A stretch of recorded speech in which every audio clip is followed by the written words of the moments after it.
Hey everyone, welcome to my YouTube channel. I am Saran. Today we will talk about the reading tips that will be very helpful for the beginners and the tips that you must follow at the examination center. So, moving with the tips that you must follow while practicing, first is the accuracy. Accuracy means your answers that you have attempted must be correct. For example, if you are a beginner and you will be provided with 3 paragraphs that you have to attempt in that 60 minutes. So, if you are not able to attempt 3 of the paragraphs in that 60 minutes, that's quite okay. If you are attempting one passage in 60 minutes, that is okay. But what you have to focus upon is your answers that you have attempted. For example, one passage contains of 14 questions. So if you have attempted 14 questions in that 60 minutes, so how many questions are correct? You need to focus on that. For example, if you have attempted 14 questions and 10 or 12 out of them are correct. So yes, next point comes the speed. You will start increasing your speed if you attempt 2 paragraphs in that 60 minutes. Then you will focus upon how I can increase my speed, how I can attempt 3 passages in that 60 minutes. You will set alarm for that. That will not only help you to complete the passages, but it will also help you to handle the pressure that you will face in the examination room. So you will be having a clock in front of you or the timer that will be moving backward, right? So you will be able to handle the pressure, how it feels like. You need to feel that before going to the examination center. Next step is you must reduce your time. Yes, when you are able to attempt one passage in 20 minutes and you have attempted 3 of the passages in that 60 minutes, what you will do is you will start reducing your time to 17 minutes.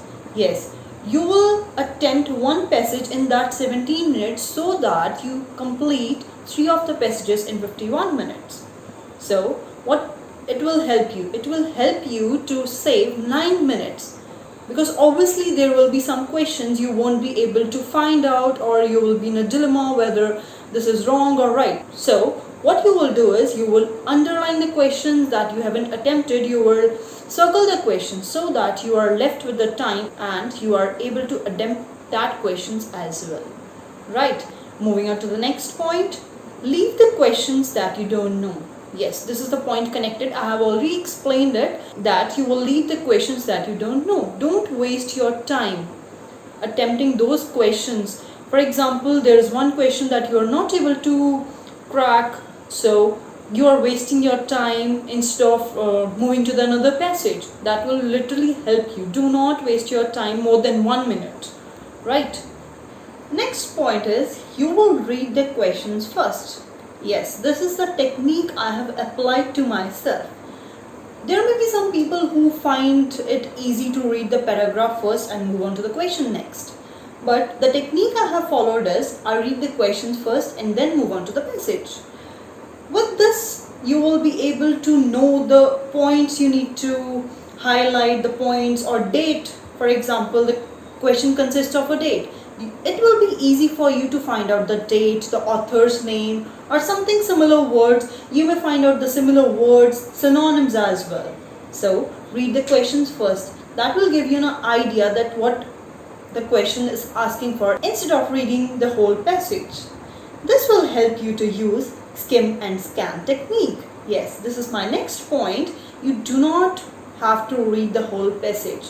What you will do is you will underline the words that are important, author's name, the dates are given. You can skip the examples. You will read it, but you don't need to emphasize on each and every word, right? Focus on the words, highlight them so that when you move on to the questions, you do not forget where I have read it. So do apply these techniques when you are practicing for the IELTS reading, right? The next mistake I have observed that people generally do is they do compare themselves with others, which is a very wrong thing. Each and every person have their own capability to perform, capability to understand. So do not compare yourself. Comparing and taking it in positive way is good, but you should not demotivate yourself that I can't do it, he or she has scored more than me. No, do not compare. It will demotivate you to the very great level that you won't be able to score high bands. This is a very demotivated. I have also compared myself, so I'm sharing my experience that do not compare. You are having the capabilities, you will surely do it, right? Comparing in a positive way is good, that he or she has scored that much points or that much bands, that much score. I have to crack them. I have to crack it. I want more bands. I want more score. So take it in a positive way if you want to compare, otherwise don't compete, right? Moving on to the tips that you need to follow at the examination center. The first point is that people usually get confused which passage to choose. Some will say you to choose the passage in which you feel comfortable. For example, you are a science student and you will shuffle the pages and check out the passage if there is any passage related to science or something. So what I feel is you need to attempt all the passages if you want to score high bands.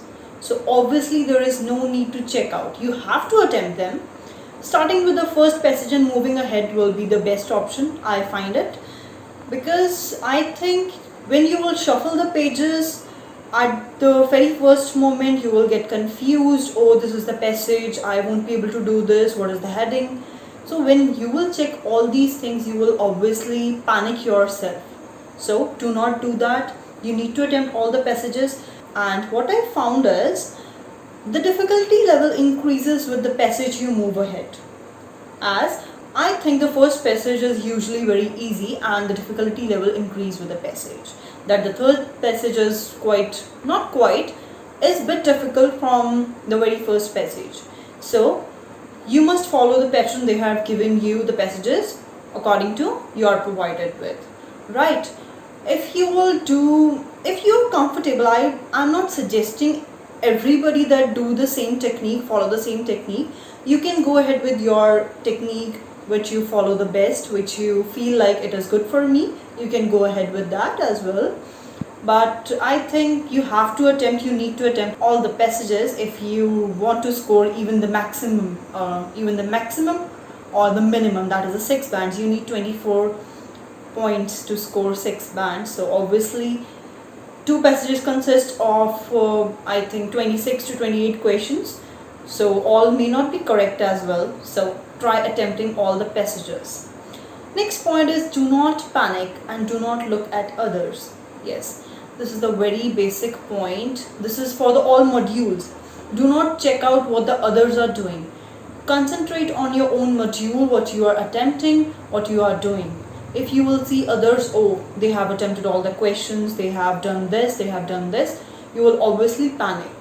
And if you get nervous, you get confused, you won't be able to score bands. I have tried this. Like when I used to practice, I get very confused. I was so demotivated at that time. But in the examination room, I was like, oh, I don't want to see anybody else. So I was very focused and I was able to complete my 3 passages before the time. I completed my passages almost in 15 minutes. So you can also do that. That's all in today's video. I hope you like the content, and if you are new, please subscribe to my channel.